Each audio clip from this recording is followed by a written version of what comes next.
Baik Bapak Ibu, kepada guru kami yang kami muliakan Ustaz Abdul Somad, kami persilakan. Silakan. Bismillahirrahmanirrahim. Assalamualaikum warahmatullahi wabarakatuh.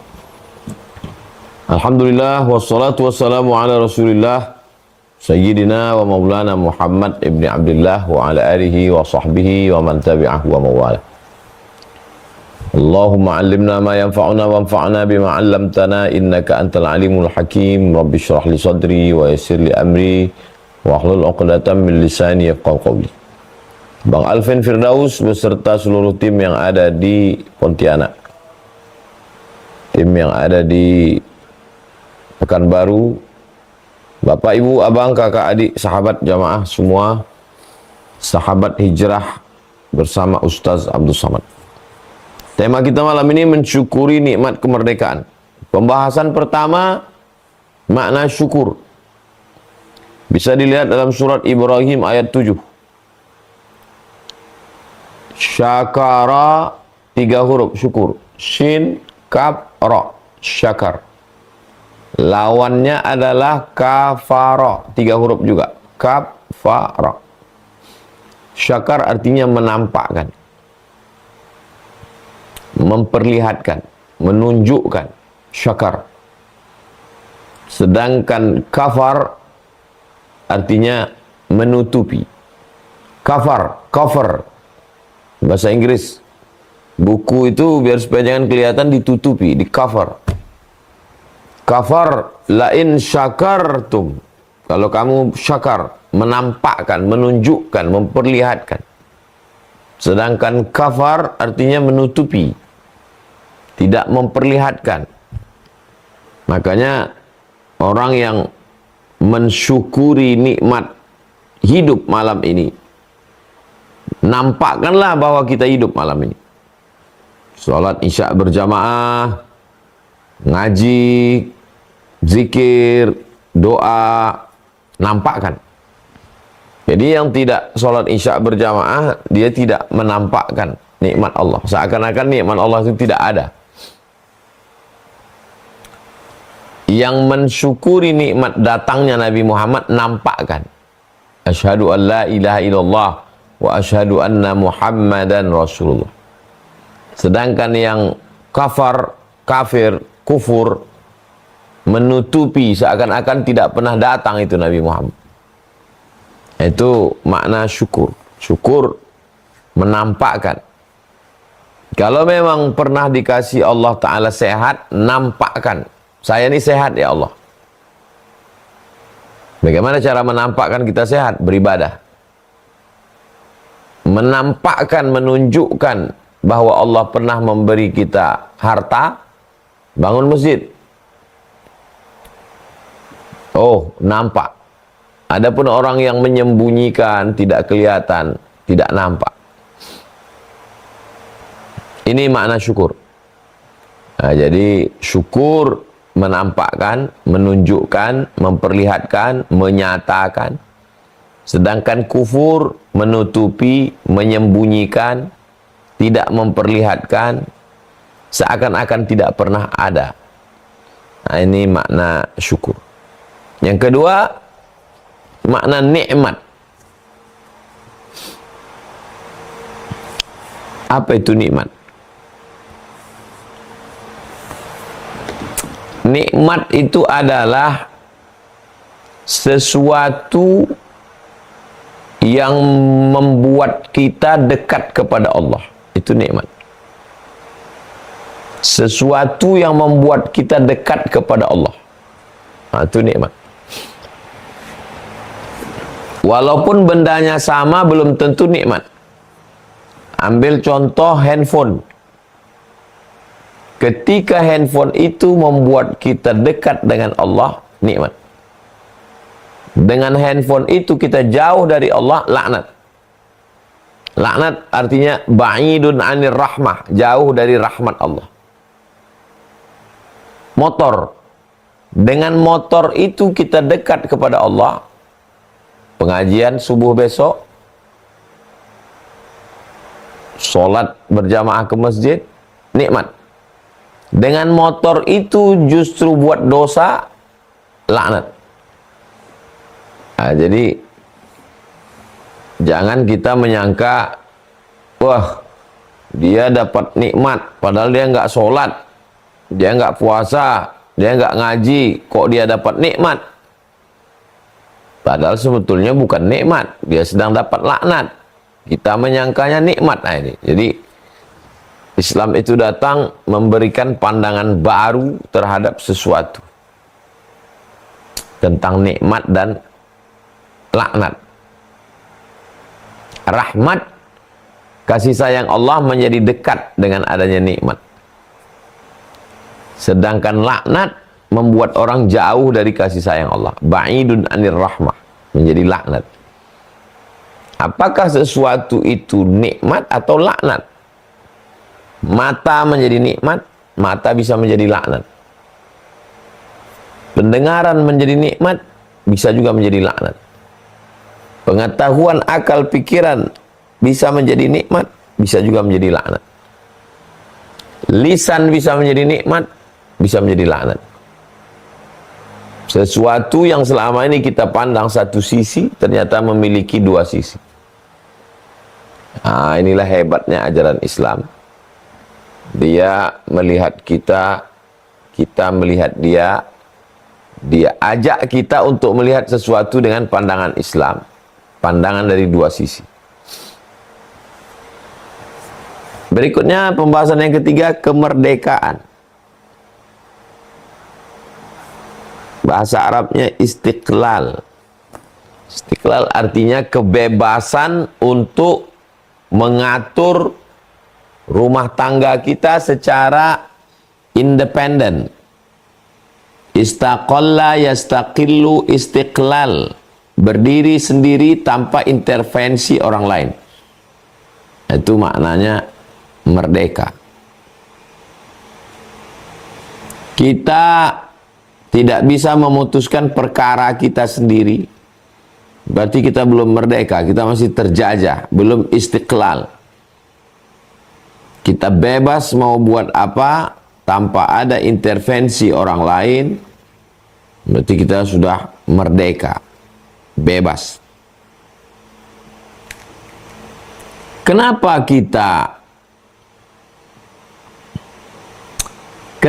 kita bisa terjajah?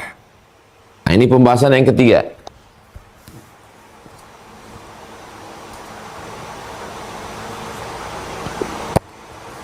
Jadi ketika bangsa barat, Eropa,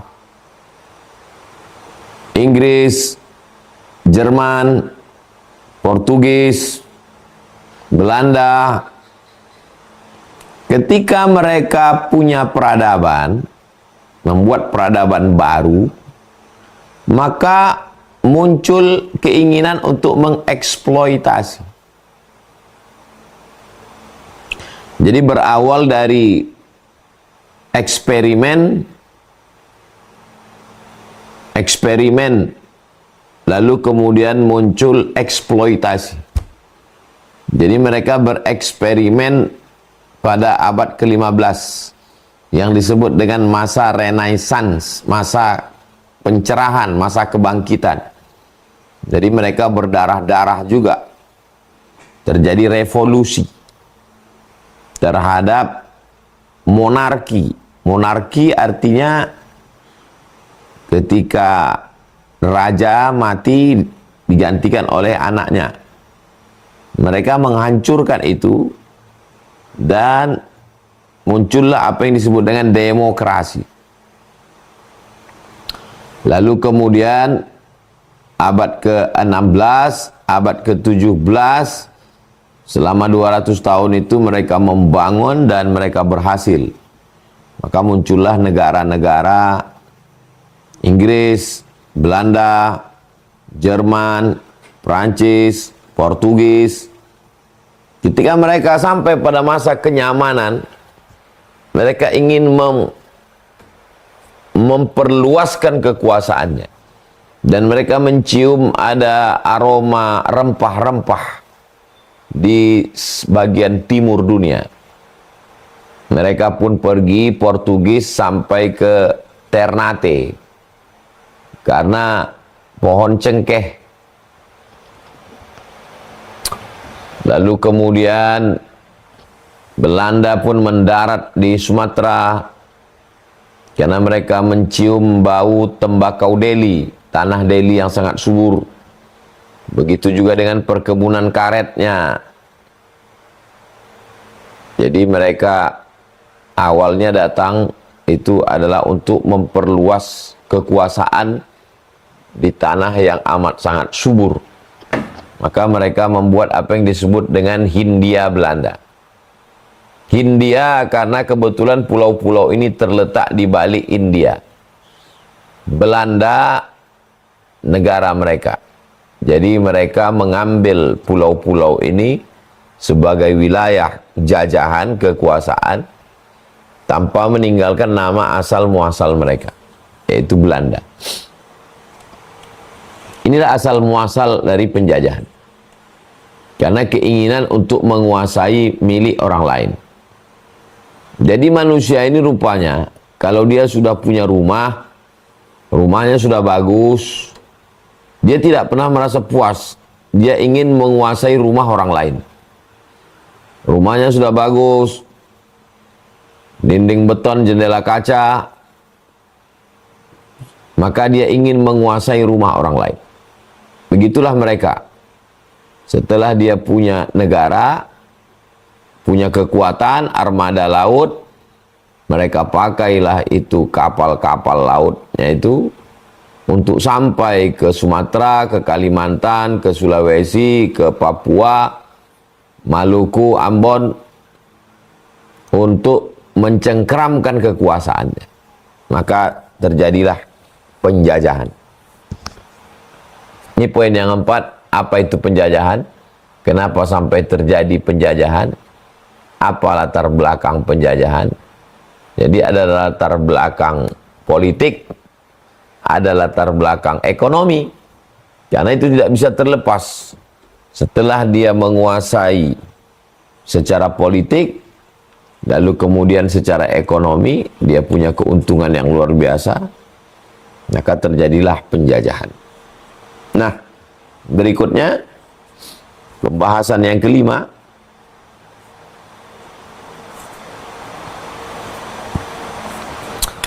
bagaimana terlepas dari penjajahan?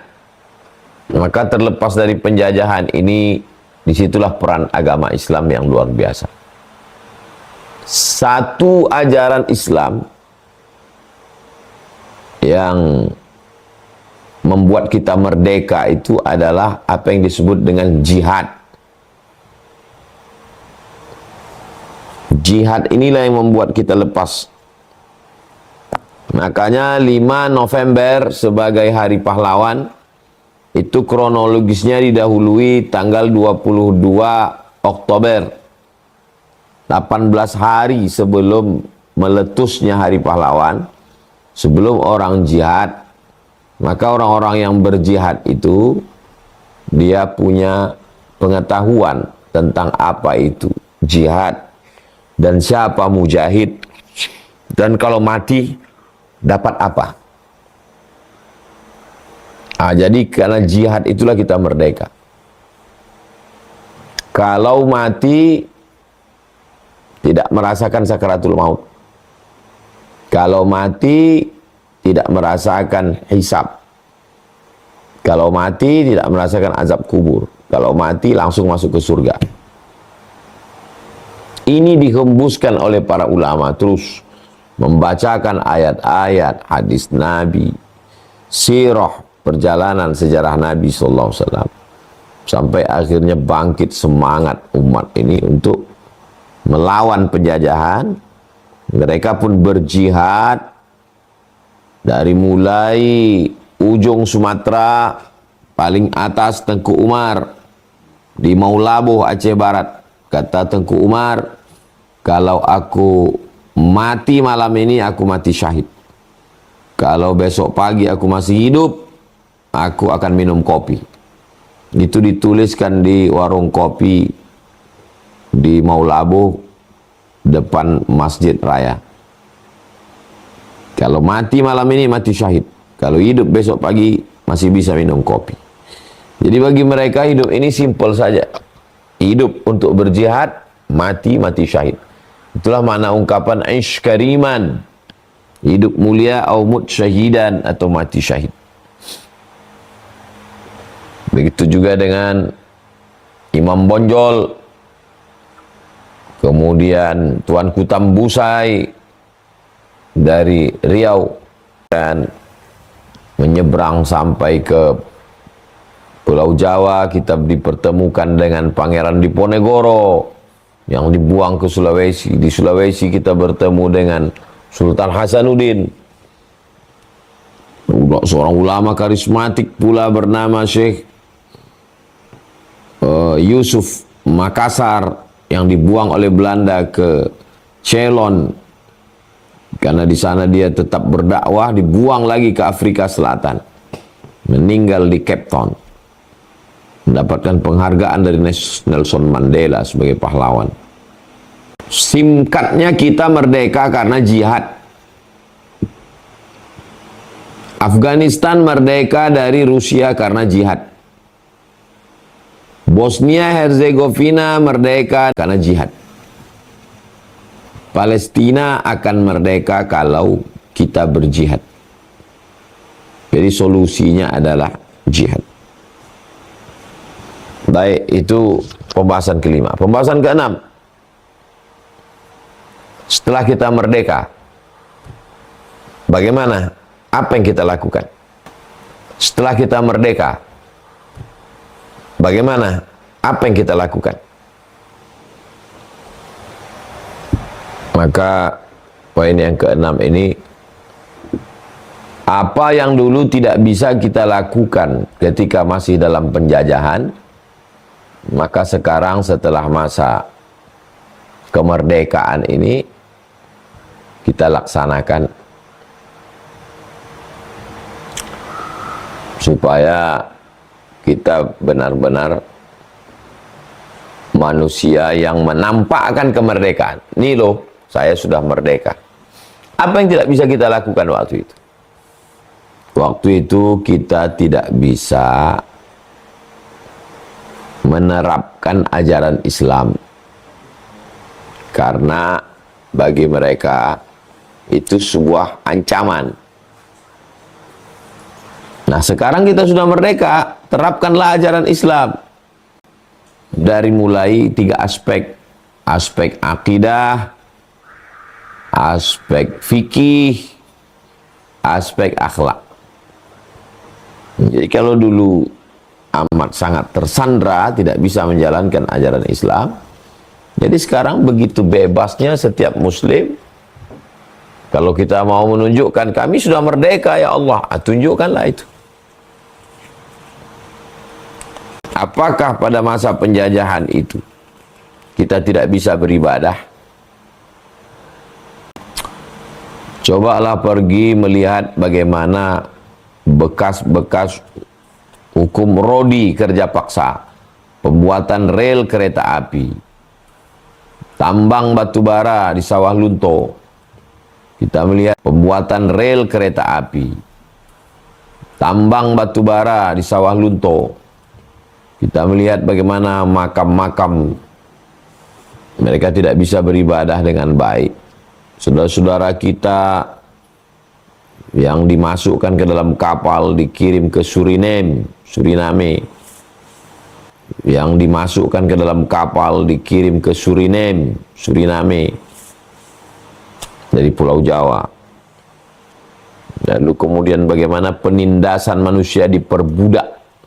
Nah, sekarang setelah kita merdeka, kita tunjukkanlah bahwa kami bebas beribadah, kami bebas untuk belajar, untuk sekolah.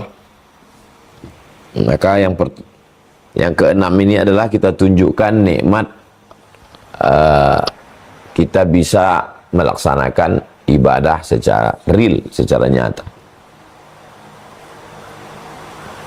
Poin yang ketujuh itu adalah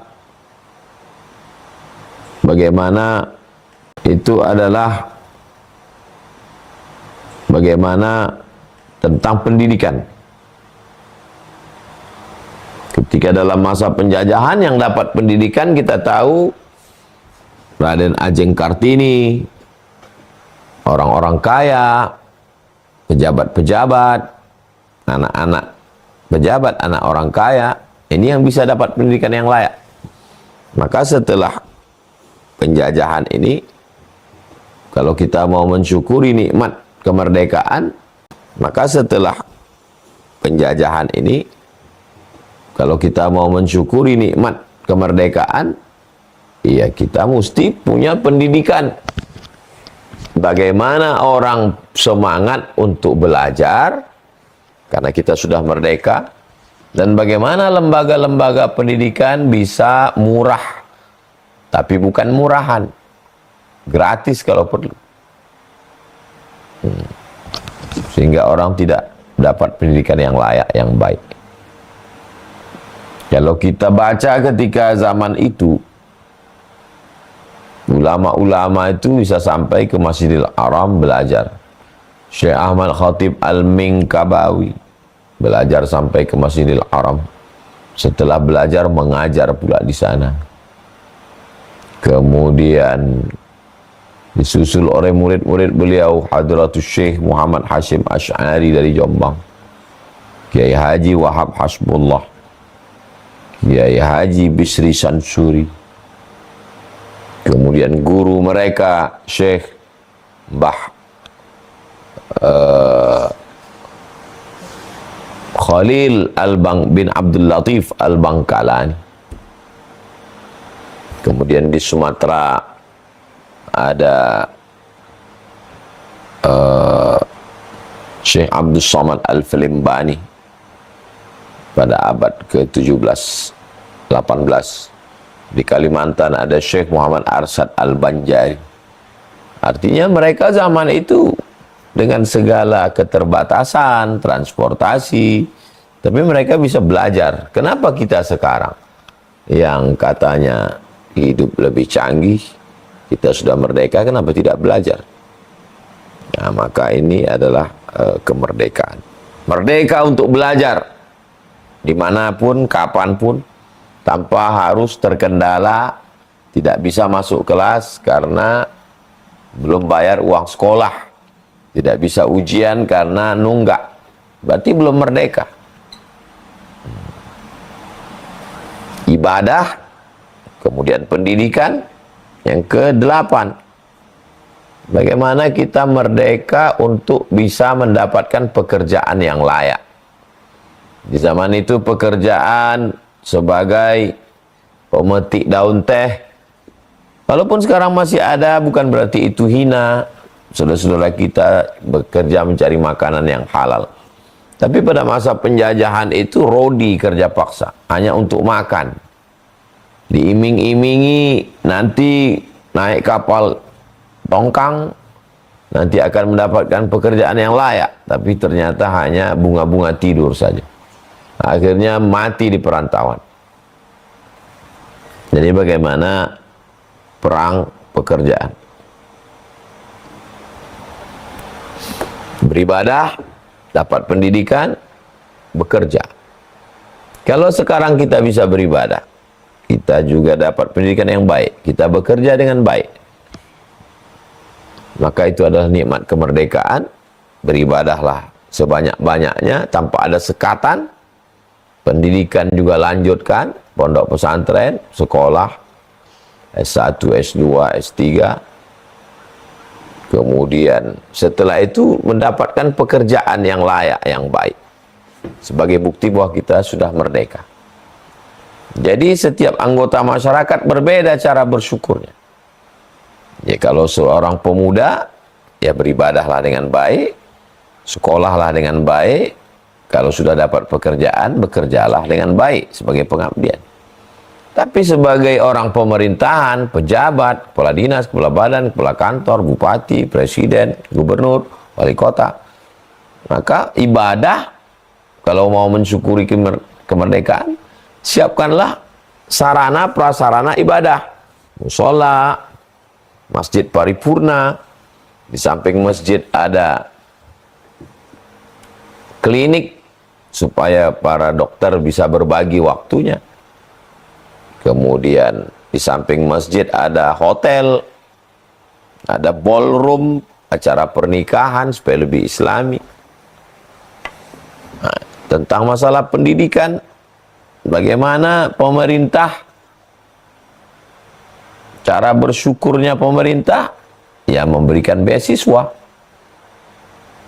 mengirim para sarjana-sarjana kita ke negara-negara maju untuk mengambil satu pelajaran supaya pulang nanti bisa mengamalkannya. Kemudian bekerja, beda antara yang bekerja dengan yang menyiapkan lapangan kerja. Bagi yang bekerja, merdeka dia, ya bekerjalah setulus hati bukan karena paksaan. Nah, bagi pemerintah menyediakan lapangan pekerjaan. Bahwa nikmat kemerdekaan disyukuri dengan tarik tambang, main bola, makan kerupuk, itu sebagai ungkapan kebahagiaan. Banyak cara membuat orang bisa tersenyum bahagia. Tapi substansi makna dari kemerdekaan adalah bebas beribadah, bebas mendapatkan pendidikan yang layak, bebas untuk mendapatkan pekerjaan. Bekerja, lalu kemudian bisa nabung, menikah, bahagia, ada waktu bersama keluarga, liburan, tidak hanya memikirkan apa yang dimakan besok, bagaimana sewa kontrakan besok, bagaimana cicilan motor. Nah, ini kita belum merdeka, masih tersandra. Yang terakhir, yang ke-9, kalau dulu pohon cengkeh kita, tembakau kita, karet kita dikuasai orang. Nah, merdeka artinya merdeka kita untuk menggunakan potensi alam kita. Bagaimana dengan nikel kita? Bagaimana dengan tambang emas kita? Bagaimana dengan minyak kita? Bagaimana dengan kelapa sawit kita? Bagaimana dengan karet kita? Apakah kita sudah merdeka mengatur ini semua? Kalau kita bisa menetapkan harga, kita bisa mengekspor, lalu kemudian kita dapat uang, visa, pendapatan negara, maka kita sudah merdeka. Tapi kalau belum, maka sesungguhnya kita masih dalam penjajahan periode baru. Dijajah oleh orang yang sewarna kulitnya dengan kita, tapi otaknya lebih dahsyat daripada otak-otak Belanda. Alhamdulillah, tema kita malam ini mensyukuri nikmat kemerdekaan. Saya sudah jelaskan dari mulai makna perkata, mengapa ada penjajahan, dan apa yang membuat kita bebas, dan makna mengisi mensyukuri nikmat kemerdekaan. Saya kira demikian.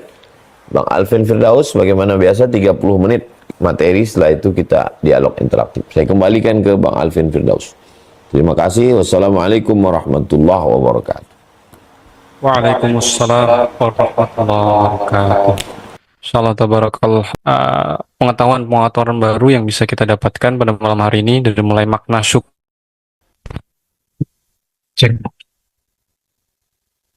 Makna syukur yaitu kita menampakkan apa yang sudah Allah berikan, menunjukkan, memperlihatkan. Lawannya adalah kufur, yaitu menutupi. Dan apa bedanya makna nikmat dengan laknat? Kalau nikmat itu adalah ketika digunakan untuk sesuatu yang berpahala, bentuknya ibadah. Kalau laknat adalah ketika digunakan untuk sesuatu yang berdosa, maka itu definisi laknat. Kemudian kemerdekaan, ketika kita bisa merdeka untuk menguasai rumah tangga kita sendiri. Dan Masya Allah, negeri kita merdeka karena ajaran Islam yang begitu mulia, yaitu jihad fisabilillah. Kemudian mengisi kemerdekaan itu dengan belajar pertama, kemudian di sisi pendidikan, pekerjaan kita harus juga merdeka, dan yang terakhir adalah merdeka dalam mengelola sumber daya kita sendiri.